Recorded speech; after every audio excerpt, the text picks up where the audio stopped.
어떻게 하면 가난을 극복할 수 있을까요? 어떻게 하면 가난을 돌파할 수 있을까요? 네 가지를 정리해 드리겠습니다. 첫 번째, 간절한 몰입으로 가난을 돌파할 수 있습니다. 여러분, 이 단어를 꼭 기억하세요. 간절한 몰입. 간절한 몰입. 이제부터 제가 솔로몬에 대해서 잠깐 브리핑을 해드릴게요. 이거를 잘 이해를 하셔야 됩니다. 다윗의 아들이 몇 명인지 아십니까? 다윗의 아들은 19명이에요. 솔로몬은 10번째 아들이었었는데, 솔로몬의 어머니는 밧세바입니다. 밧세바, 유부녀였었죠. 그래서 다윗이 욕심을 냈어요. 억지로 자기 아내를 만들었습니다. 밧세바를 보면, 성경을 보면 밧세바의 몸을 통해서 아들이 4명 나왔어요. 그런데 솔로몬은 밧세바가 낳은 막내 아들입니다. 이게 보면 다윗은 밧세바를 보면서 항상 마음의 짐이었어요. 내가 아니었으면 행복하게 그냥 평범하게 살 수 있는 사람이었었는데, 내가 욕심을 내서, 내가 좀 잘못해서 그 사람을 자기 아내로 만들어서 다른 사람에게는 1명 정도 아기만 낳았는데 밧세바는 유독 4명을 낳았어요. 그러니까 밧세바에 대한 책임감과 또 그리고 좀 미안한 마음이 있어서 항상 밧세바를 다른 사람보다 귀하게 생각하고 더 사랑했던 다윗이었습니다. 근데 다윗이 젊을 때 뭐라고 약속을 했냐면 솔로몬에게 왕위를 주겠다고 약속을 했습니다. 그런데 점점점 나이가 들어가게 되자 주변에서 분위기가 이상해지는 거예요. 이 4번째 아들 아도니아가 반역을 일으켜서 자기가 왕이 되려는 시도가 있었습니다. 이런 시도를 이제 눈치채고 밧세바가 다윗에게 찾아가서 바가지를 긁기 시작했습니다. 여보, 젊었을 때 나에게 해준 약속 지켜달라고. 그래서 다윗이 제사장이었던 사독을 통해서 기혼셈에서 솔로몬에게 기름 부어 왕을 세운 거예요. 여러분, 그런데 대통령이 되면 바로 권력이 생기나요? 묻는 말에 빨리 대답할지어다. 예, 대통령이 되고 왕이 된다고 해서 갑작스럽게 리더십이 생기고 사람들이 자기를 따라오고 신뢰하고 그런 거 아니거든요. 왕이 됐으면, 또 그리고 리더가 됐으면, 대통령이 됐으면 나라가 좋아지는 모습을 보여줘야 됩니다. 훌륭하게 나라를 갖고 이끌어가는 것을 증명해내야 됩니다. 그래야 사람들이 존경할 수 있거든요. 솔로몬은 그런 단계는 아니었어요. 그러다 보니까 여기저기서 반란이 일어나고, 형들은 호시탐탐 자기를 노리고, 동생들은 형을 뒤집어 엎으려고 어떻게 하면 뒤집어 엎을까, 이런 분위기 속에서 하루하루를 살아가고 있는 겁니다. 그러니까 솔로몬은 마음이 어떻겠어요? 굉장히 두려웠겠죠. 헷갈리는 겁니다. 하루하루 살아가는 것이 행복하고 즐거운 것이 아니라 이 자리를 누가 노리고 있구나, 이게 불안한 마음으로 살고 있었던 어느 날 솔로몬이 아주 절박한 선택을 하게 됩니다. 그게 뭔지 아십니까? 기드온에서 1000번제를 드리게 된 사건이죠. 저는 이 1000번제라는 이 단어 앞에 무엇이 느껴지냐면, 이것은 솔로몬이 하나님을 향한 절박한 몰입이었다. 저 이렇게 표현하고 싶어요. 1000번, 여러분 이 1000번이라는 숫자를 한번 보세요. 솔로몬이 얼마나 간절했으면 1번도 아니고 10번도 아니고 100번도 아니고 1000마리의 제물을 하나님 앞에 드리면서, 하나님, 내가 이 정도 하니까 나를 좀 보셔야 되는 거 아닙니까? 1000번이라는 숫자는 그만큼 이 솔로몬이 하나님을 향해서 절박하게 몰입하고 있다는 증거가 이 1000번이라는 숫자라는 거예요. 저는 그것이 느껴집니다. 솔로몬의 절박한 몰입, 이게 1000번째 제사죠. 제가 이제 사진 한번 보여주세요. 원줌교회를 개척을 할 때, 여기는 군사지역이기 때문에 거기 사령관에게 사인을 받아야 됐어요. 필요한 건축 자재를 통과하고 사람들이 왔다 갔다 해야 되니까, 이거 거기 검문소를 통과하려면 사인이 좀 있어야 되는데 우리 집에서 그 사령부까지 4시간이 걸려요. 엄청 멀었습니다. 그런데 제가 가면 사람들이 사령관을 저를 안 만나게 해줘요. 어디 갔다고 하고 무조건 밖에서 기다리라고 하고. 제가 거기를 10번도 넘게 갔어요. 왜냐하면 이 문제는 저에게는 굉장히 절박한 문제였었기 때문에. 심지어는 맨 마지막에 그분들이 이제 캠핑을 가서 이 웅덩이를 파놓고 거기서 이제 고기를 잡아먹는 거기까지 제가 극성맞게 찾아가가지고 기어이 이 사우인을 받아서 저 교회를 세워놓은 거예요 지금. 예? 여러분들 보기에는 뭐 이게 허름한 그 건물 같지만 제가 이 교회를 건축했을 당시 거기를 수없이 들락날락하면서 제가 포기할 수 없었던 거, 이거는 반드시 해결해야 될 문제이기 때문에 아주 절박하게 그 문제에 저는 몰입할 수 있었어요.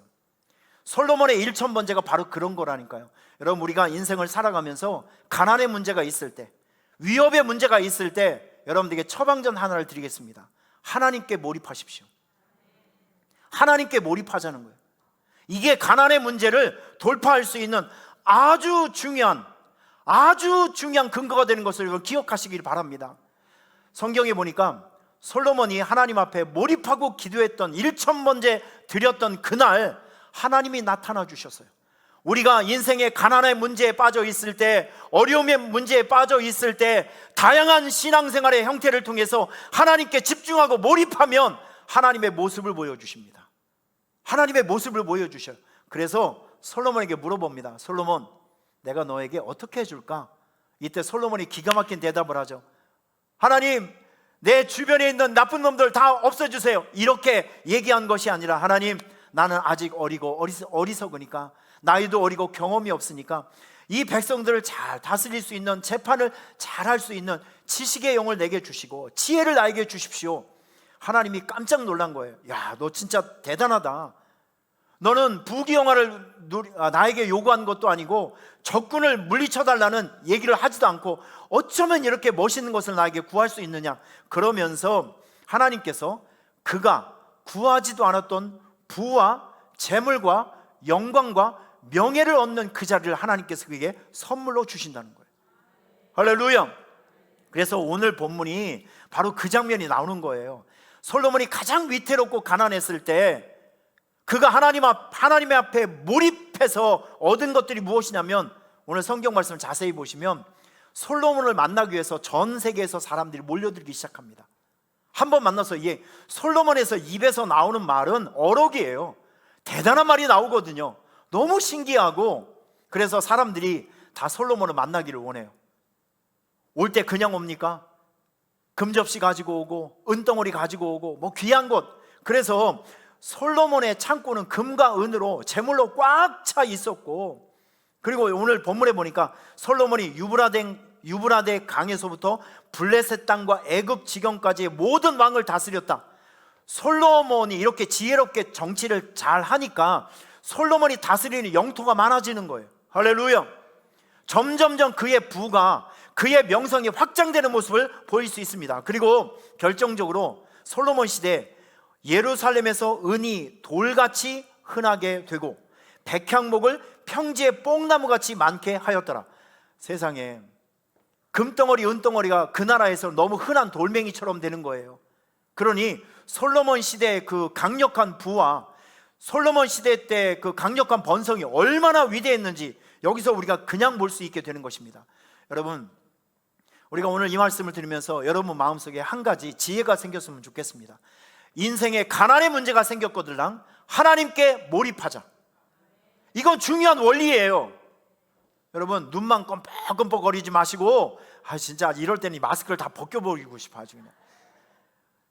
가난의 문제, 지금 여러분의 억눌리고 있는 그런 압제를 당하는 그런 문제가 있으면 어디에 몰입을 하자? 절박한 마음으로 솔로몬같이 하나님께 몰입을 해야 됩니다. 하나님께 몰입하면 신기한 방법으로 길이 생겨요. 답이 생겨요. 환경이 변해요. 필요한 만남이 생깁니다. 여러분, 하나님의 세계는 제가 늘 말씀드렸죠. 과학과 상식이 아니라 신비라고요. 세상이 증명해낼 수 없고 과학으로 입증해낼 수 없는 존재는 하는데 우리가 입증해낼 수 없는 신비의 세계가 바로 하나님의 나라입니다. 아멘. 우리가 하나님에게 집중하고 몰입하게 되면 여러분의 각자의 인생 속에 하나님의 나라가 임재하는 거예요. 믿습니까? 지금 사진으로 보이는 이것이 모나미 볼펜. 이 1963년도에 시작해서 지금까지 58년의 역사가 있습니다. 대단하죠? 볼펜의 역사가 58년인데 지금도 대한민국에서 가장 많이 팔리는 볼펜이 모나미 153 저 볼펜이라고 합니다. 송삼석 사장님인데 정동제일감리교회 다니셨던 집사님이셨어요. 그런데 문구류 사업을 하다 망했습니다. 방법이 없으니까 이분이 독한 마음을 먹고 기도원에 올라갔어요. 죽으면 죽으리라. 기도원에 올라가서 금식 기도하는데, 금식 기도하면서 하나님께 몰입하고 집중하는데 하나님의 요한복음 21장 말씀을 감동으로 주시는 거예요. 베드로가 그물을 팍 펼쳤더니 그물에서 몇 마리 건졌게요? 153마리를 건졌어요. 그물이 찢어질 정도로. 그런데 모나미 볼펜, 여기 보면 모나미는 프랑스 말로 나의 친구라는 뜻입니다. 모나미하고 153이라고 적혀 있죠. 이분이 여기서 감동을 받고 내려가서 만든 제품이 바로 모나미 153 볼펜입니다. 제가 지금 여러분들에게 모나미 볼펜을 설명하려고 하는 것이 아니라, 선전하려고 하는 것이 아니라, 우리가 가난의 문제가 있을 때, 어떻게 압제의 문제가 있을 때, 막힘의 문제가 있을 때는 어디에게 집중하죠? 하나님에게 몰입을 하는 거예요. 하나님에게 몰입하, 솔로몬처럼 하나님께 집중하고 하나님께 몰입하면 하나님께서 길을 만들어 주시고 답을 열어 주시고 상황을 바꿀 수 있는 역전의 발판을 만들어 주신다는 것이죠. 할렐루야. 가난의 문제, 하나님께 몰입함으로 돌파할 수 있습니다. 자, 두 번째, 어떻게 하면 가난을 돌파할 수 있을까요? 여러분, 제가 이 설명하는데 이걸 좀 잘 기억하세요. 이해하시면, 돌 틈에서도 싹을 틔우는 잡초 근성으로 나누고 섬긴다, 이거예요. 자, 사진을 좀 보여드리겠습니다. 저는 이 사진을 보면서 진짜 깜짝 놀란 것은, 사진을 유심히 한번 보세요. 봄, 여름, 가을, 겨울 중에 이게 어딜까요? 겨울이죠. 나무를 보시면 잎사귀에 막 눈이 막 묻어 있습니다. 그런데 이걸 잘 보면 뿌리가 박혀 있는 곳이 땅일까요? 바위일까요? 보세요, 여러분, 신기하지 않아요? 어떻게 살았을까? 저 나무가 저 튼튼한 바위에 뿌리를 박으면서 어떻게 저렇게 생존할 수 있었을까? 저 척박한 상황 아닙니까? 바위잖아요, 바위. 바위를 뚫고 뿌리가 내려서 거기에서 나오는 조금 나오는 그 비나 아니면 햇빛을 받아서 저 나무가 저렇게 컸다고 하면 도대체 저 나무는 몇십 년 동안을 살아야 했을까? 별별 생각이 다 듭니다. 저는 이 그림을 보면서 어떤 게 느껴지냐면, 생명은 참 독하다. 생명은 참 위대하다. 생명의 힘이라는 것은 쉽게 꺼지지 않는다. 이 생명의 끈질김을 제가 느낄 수가 있었습니다. 제가 이 사진을 왜 여러분들에게 보여주냐면, 우리는요, 죽는 마지막 순간까지 포기하지 않는 잡초 근성, 이 잡초 근성을 가지고 우리가 죽는 그 순간까지 꾸준히 실천해야 될 일들이 있는데, 이게 바로 나눔과 섬김이라는 것이죠. 그런데 이게 왜 중요하냐면, 하나님께서는 나눔과 섬김이 있는 사람에게 하나님의 긍휼의 은혜를 베풀어 주시거든요. 이게 바로 이 잡초 근성을 가지고 우리가 끝까지 포기하지 않고 실천하는 나눔과 섬김이 우리의 가난의 문제를 돌파할 수 있는 영적 지혜가 된다는 것을 기억해 주시길 바랍니다. 여기 사르밧 과부가 있어요. 여러분, 저를 한번 보세요. 사르밧 과부 시대 때 3년 6개월 동안 비가 안 왔습니다. 지금도 비가 안 오면 참 어려운데, 옛날 같은 경우 그냥 대안이 없잖아요. 옛날에는 하늘에서 비가 내려야 농사를 짓는 거고 수단과 방법이 없는 시대입니다. 그런데 3년 6개월 동안 하늘이 닫혔다고 하면 그 아래 살고 있는 사람들의 삶이 어땠을까요? 너무 비참했을 것 같아요. 먹을 것도 없고, 동네에 돌아다니고 있는 강아지는 다 잡혀 먹었을 것 같고, 집안에 숨어 있는, 심지어는 쥐까지 다 잡아먹을 수 있는 그런 상황이었습니다. 그런데 성경을 보니까, 열왕기상 17장을 보니까 좀 민망한 장면이 하나가 나와요.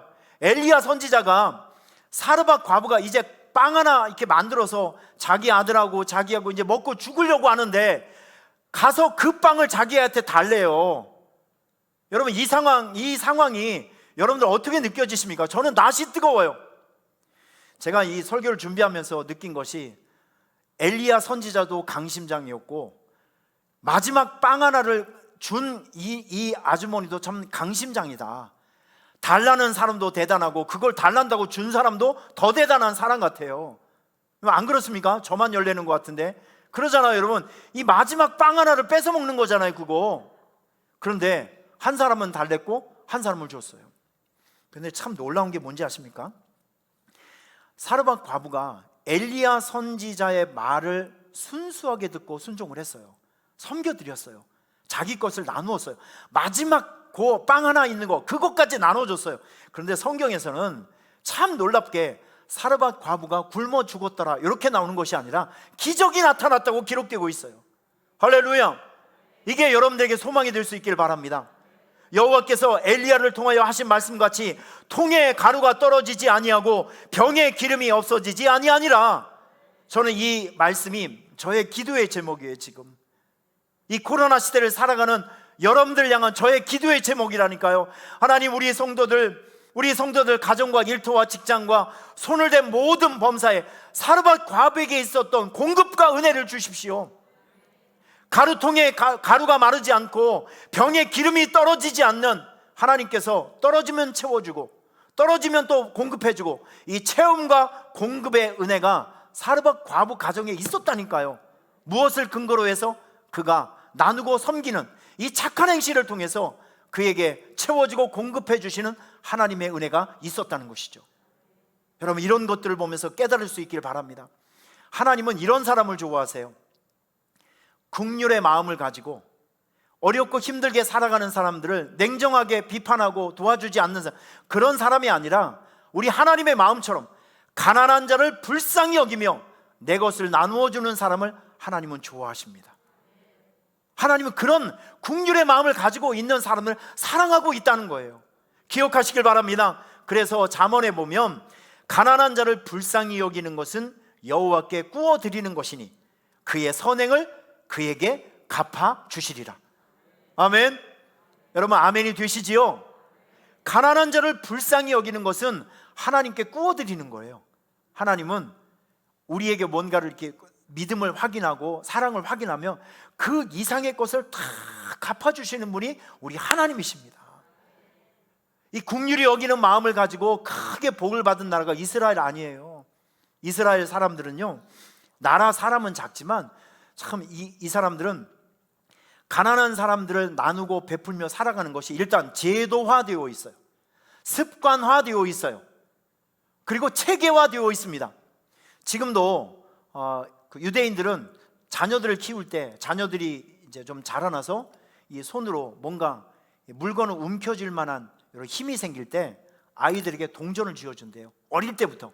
그리고 째다카라는 국률 헌금 동전통이 있어요. 우리 교회에서 축복의 통로 동전통이 있죠. 그런 것처럼 그 구제 헌금을 하는 동전통에 어린 아이로 하여금 어릴 적부터 이제 구제 헌금을 하는 그런 훈련을 어릴 적부터 시킨다는 거예요. 그래서 얼마 전에 미국에서 통계청에서 발표가 났는데, 미국에서 한 해 동안 100만 불, 우리나라로 12억 원 이상을 기부한 사람을 찾아보았습니다. 그랬더니 미국에 이스라엘 사람들이 미국 인구의 0.2%거든요. 0.2%. 그런데 그 0.2%가 12억 원 이상 기부 헌금을 한 사람의 30%가 유대인이었어요. 제 말의 뜻을 이해를 하십니까? 제 말의 뜻을 이해를 하시는 거죠? 어떤 사람은 55조를 낸 사람이 있어요. 어떤 사람은 자기 재산의 99%를 낸 사람이 있어요. 어떤 사람은 한 해에 1,000억 원을 낸 사람이 있고 100억 원을 낸 사람이 있고 50억 원을 낸 사람이 있고, 그런데 이렇게 큰 뭉칫돈을 그 사람들은 아주 부담 없이 냅니다. 왜냐하면 어릴 적부터 이런 것들이 습관화되어 있기 때문에, 제도화되어 있기 때문에. 그래서 이 투자의 귀재라고 하는 워렌 버핏이라는 사람은 이런 얘기를 했습니다. 잘 귀담아 한번 들어보세요. 내 재산을 나를 위해 쓸 때 느끼는 것이 진정한 행복이 아니라 내가 가진 재산을 나눔으로 가난한 사람들의 삶이 바뀌는 것을 보는 것이 진정한 행복이다. 소유하면 불행해지지만 나누면 행복해진다. 여러분, 이 한마디가 가슴에 남지 않습니까? 그냥 움켜쥐면 행복한 것이 아니라 내가 가지고 있는 것을 나누어서 가난한 사람들, 배고픈 사람들, 어려운 사람들이 삶이 변하는 것을 보는 것이 진짜 행복이라는 거예요. 여러분, 이것이 바로 이런 나누고 베풀며 살아가는 삶이 결국 여러분들에게 하나님의 국률의 옷을 입게 되는 결정적인 근거가 될 것입니다. 우리가 코로나 시대를 살아가고 있는데 참 어려운 시대를 살아갑니다. 여러분, 이럴 때일수록 우리가 큰 대단한 것을 나누지 못한다 할지라도 그래도 우리가 마음으로도 나눌 수 있는 거, 말로도 나눌 수 있는 거, 물질로 나눌 수 있는 거 여러 가지로 있잖아요.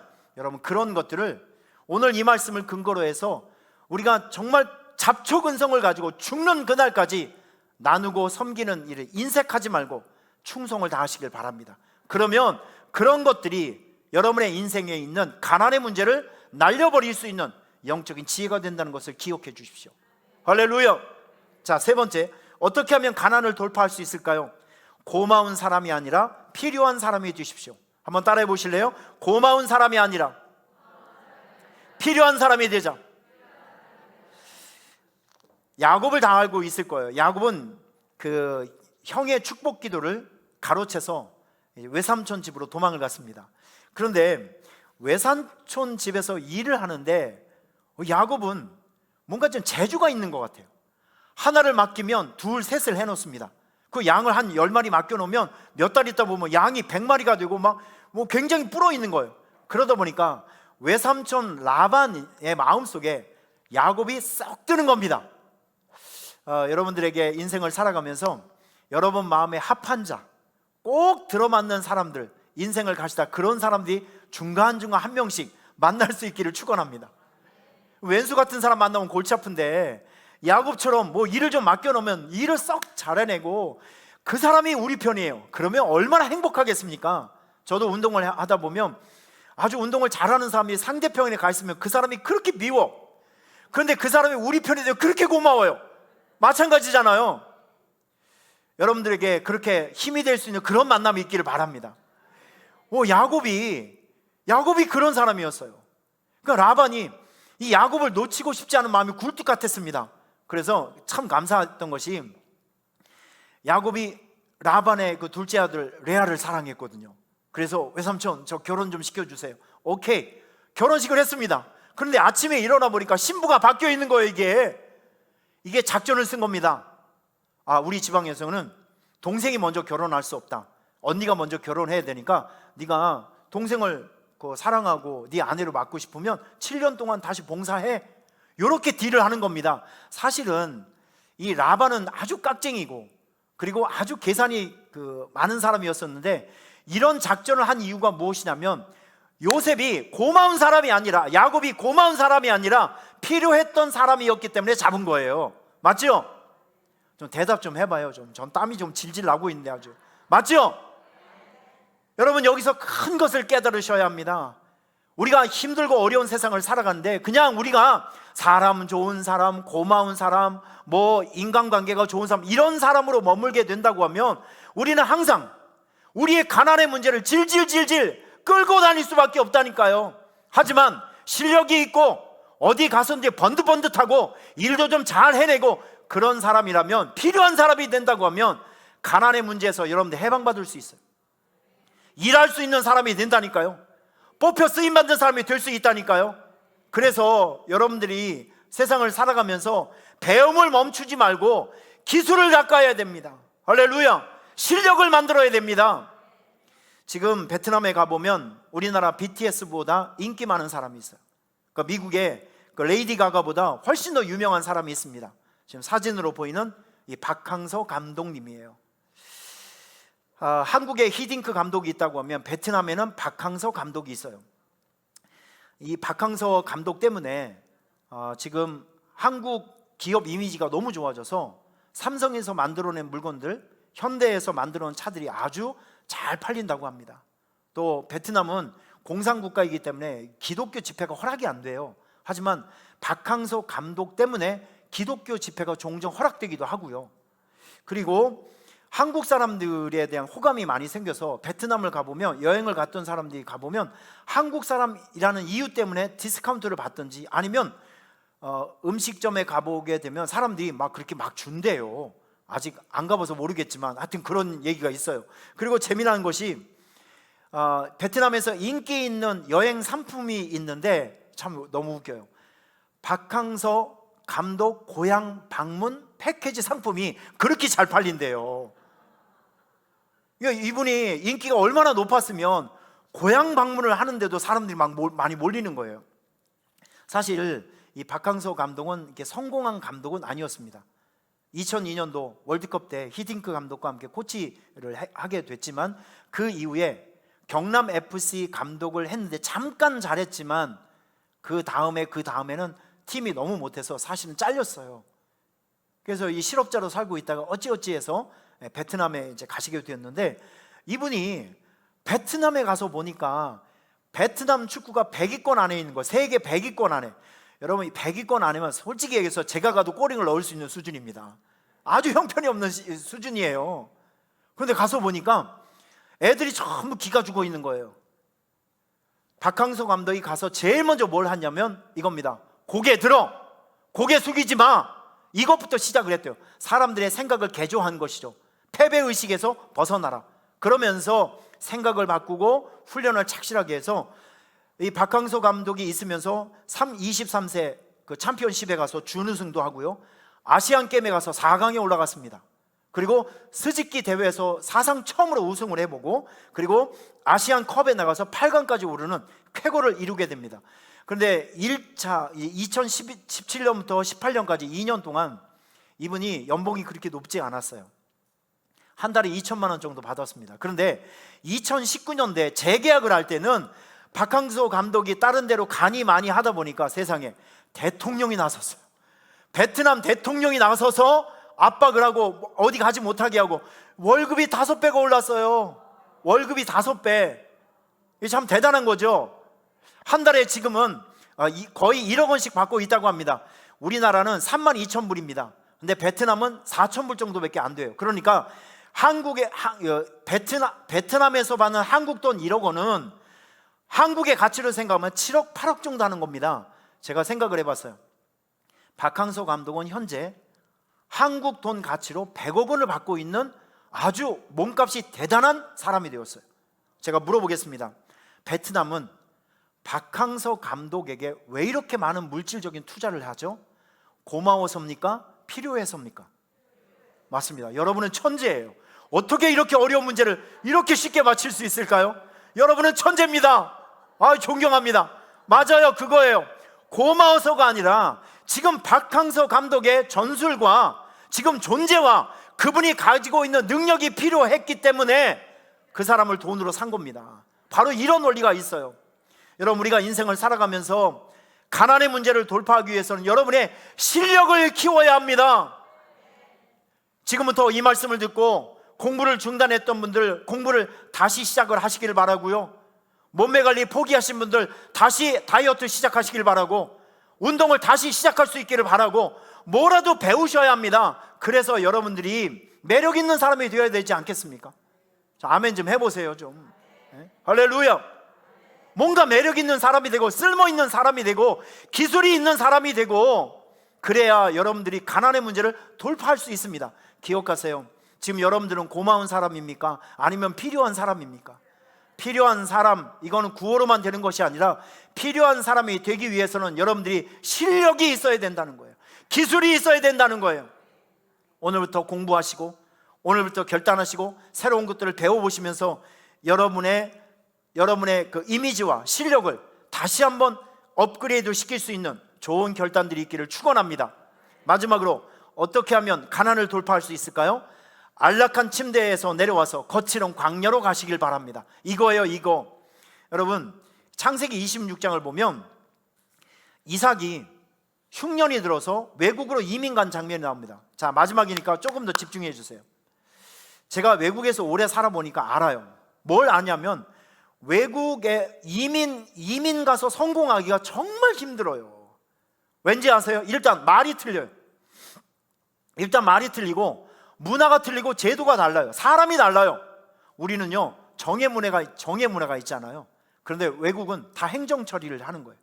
우리하고 참 너무나도 달라요. 말도 틀리고 문화도 틀리고 습성도 틀리고 법도 다 다릅니다. 그런 어려운 상황에서 뿌리를 내려서 거기서 성공을 이룬다, 거기서 공부를 한다, 거기서 뭐 이게 사업을 해서 돈을 번다, 이건 정말 어려운 문제입니다. 그런데 이삭이 살고 있는 땅에 2년 정도 가뭄이 드니까 이삭이 아주 불편한 선택을 합니다. 이민을 가기로 했어요. 이민을 가서 거기서 한번 승부를 걸어보자. 그냥 거기서 있으면 아는 사람 만나서 뭐 니캉 내캉 뭐 나눠 쓰고 조금 어려우면 같이 있고 이런 것이 아니라 자기 삶을, 이 가난의 문제를 획기적으로 변화시키기 위해서 그는 거칠은 관계로 나갔다니까요. 그런데 성경을 보니까 창세기 26장 이런 말씀이 있어요. 이삭이 그 땅에서 농사하여 그 해에 100배를 얻었고 여호와께서 복을 주심으로 그 사람이 창대하고 왕성하여 마침내 거부가 되었다. 여러분, 이런 말씀이 여러분 마음속에 흔들림이 되기를 바라고 도전이 되기를 바라고 소망이 될 수 있기를 축원합니다. 성도들을 만나게 되면 주저주저 하시는 분들이 많이 있어요. 그냥 익숙한 곳에서만 살려고 하고 조금이라도 낯설은 것을 그냥 가보려고 하지도 않고 해보려고 하지도 않고 그러면서 바라는 것들은 얼마나 많은지 모르겠어요. 도둑놈 신법입니다. 아니에요. 그건요, 여러분, 저는 한국에 와서 목회를 하면서 여러분들에게 길을 제시하고 비전을 제시하는 것 중에 하나가 뭐냐면, 우리가 그 전에 전혀 먹거리로 생각하지 안 했던 거, 우리가 우리 일상에 여러분의 신앙생활 패턴 속에 익숙하지 않은 것들을 계속 제시하고 있어요. 6주 동안에 이 일일 부흥회 하는 거 그동안에 없었던 일입니다. 이런 거 하면서 저도 불안해요. 우리 이런 예배를 드리면서 저도 불안하고 어떤 정책을, 교회적인 비전과 방향을 제시하면서 저도 안 해보고 저도 아직 경험이 없는 일들을 여러분들에게 제시하면서 하는 거 저도 불안하고 힘듭니다. 하지만 저에게 이런 소망이 있어요. 우리가 익숙한 곳에서만 있으면 우리의 소득이 한계점이 있어요. 하지만 새로운 먹거리를 도전하고 새로운 길에 도전하게 되면 우리의 영역이 넓어진다는 거예요. 여러분, 동의할 수 있습니까? 이런 거예요. 이런 거 도전하는 자체는 어렵지만 그 도전을 통해서 우리의 삶을 향상된다는 것이죠. 우리의 지역은 넓어진다니까요. 이삭이 자기 고향 땅에 머물러 있었으면 창대하고 왕성해서 마침내 거부가 되는 영광은 없었겠죠. 하지만 그가 그랄 땅에 이민 가서 낯설은 상황 속에서 도전하게 되다 보니까 그가 창대하고 왕성하여 마침내 거부가 되는 쾌거를 이루지 않습니까? 바로 이런 것들이에요. 여러분은 언제까지나 이 가난의 문제를 가지고 안락한 침대에서만 살고 있지 마시고요, 밖을 나가시길 바랍니다. 새로운 도전을 시작할 수 있기를 축원합니다. 할렐루야. 미국에 그 사우스 웨스트 항공사가 있었습니다. 사진을 보여주시면, 혹시 미국 가서 이 비행기를 타시면 여기가 사우스 웨스트 항공사라는 것을 아셔야 합니다. 여기가 이제 91년도에 9.11 사건이 난 다음에 회사가 다 망해갈 지경이었습니다. 왜냐하면 미국 사람들이 9.11 사건 때문에 비행기 타는 트라우마가 생겼어요. 비행기를 안 타려고 합니다. 왜냐하면 테러 분자들이 또 막 테러를 일으켜서 뭐 빌딩에 부딪히고 바다에 빠지고 하면 얼마나 불안하겠습니까? 사람들이 비행기를 안 타요. 그래서 미국에 있는 항공사들이 전부 다 지금 다 망해가는 상황이었습니다.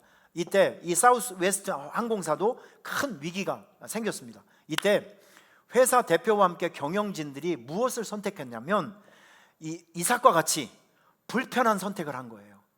어떤 선택을 했냐면, 미국 최초로 저가 항공 티켓을 판매하기 시작합니다. 예를 들어서 100불짜리 티켓이 있다고 하면 49불에 판매를 하는 것입니다.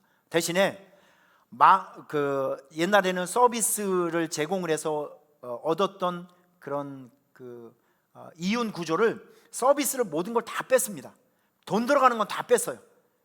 물 같은 것도 사 먹게 하고, 그리고 공항도 굳이 도시에 있는 공항이 아니라 공항 이용료가 싼 지방으로 옮기고, 그리고 막 여러 군데를 걸쳐서 가는 것보다는 다이렉트로, 짧은 거리지만 다이렉트로 한 번에 갈 수 있는 노선으로 아주 이렇게 축소 개편을 하면서, 그리고 사람들에게 오면 지루하지 않게끔 뽑기도 하고 또 노래도 불러주고 하면서 사람들이 아주 즐거운 여행이 될 수 있도록 그런 이제 서비스를 제공을 해줬는데, 사람들이 입소문이 나기 시작했습니다. 어떤 입소문이 났냐면, 사우스 웨스턴 이 항공 티켓은 기름값보다 싸다, 요렇게 소문이 나서, 여러분 92년부터 지금까지 단 한 번도 마이너스 성장을 한 것이 아니라 미국 항공사 중에서 유일하게 이 회사만 지금 30년 넘게 흑자 운영을 하고 있다는 거예요. 제가 지금 여러분들에게 무엇을 얘기하고 싶으냐면, 안락한 의자에서 가만히 살고 있으면 발전이 없다는 것이죠. 진짜 가난의 문제를 여러분들이 해결하고 싶다고 하면 이제 새로운 개척지로 나아가셔야 됩니다. 새로운 일들 한번 시작해 보세요. 안 해본 일을 한번 시작해 보시고, 안 만나봤던 사람도 한번 만나보시고, 그러면서 여러분의 삶의 영역을 찾고 확장해야 결국 여러분의 가난의 문제를 통쾌하게 이겨낼 수 있게 된다는 것입니다. 이해가 되십니까? 할렐루야. 오늘 저는 여러분들에게 굉장히 원리적인 설교를 좀 하고 있어요. 우리 찬양팀들 나와주세요. 가난의 문제 그냥 있으면 없어지지 않습니다. 하나님의 지혜로 돌파할 수 있기를 바랍니다.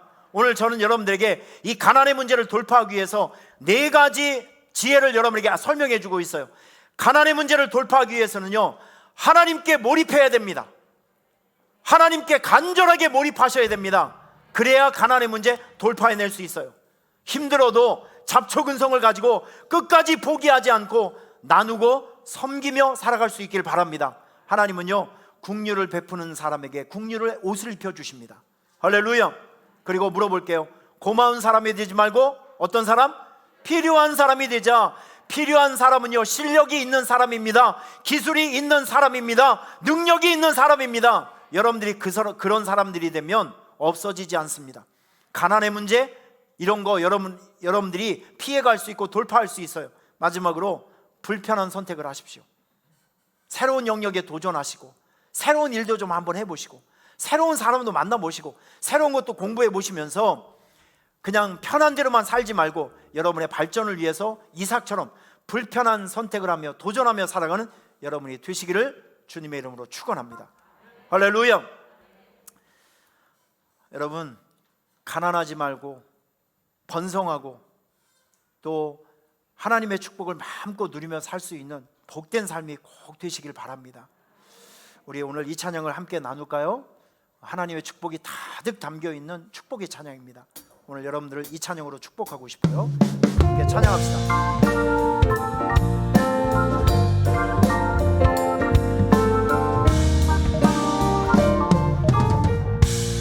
여호와는 너에게 복을 주시기를 원하며 너를 지키시기를 원하시며, 여호와는 그 얼굴을 너를 향하여 드사 은혜와 평강 주시길 원하나. 다시 한번. 여호와는 너에게 복을 주시기를 원하며 너를 지키시기를 원하시며, 여호와는 그 얼굴을 너를 향하여 드사 은혜와 평강 주시길 원하노. 너를 보배롭고 존귀하게 여기시는 하나님이 내 삶 속에서 이 약속을 진실하게 이루시리. 땅에 기름진 것으로 하늘에 신령한 것으로 너를 복주시고 지키신 하나님이 너의 영혼 잘 되도록 은혜 베푸시며 평강으로 인도하시. 하늘에 기름진 것으로 하늘에 신령한 것으로 너를 복주시고 지키신 하나님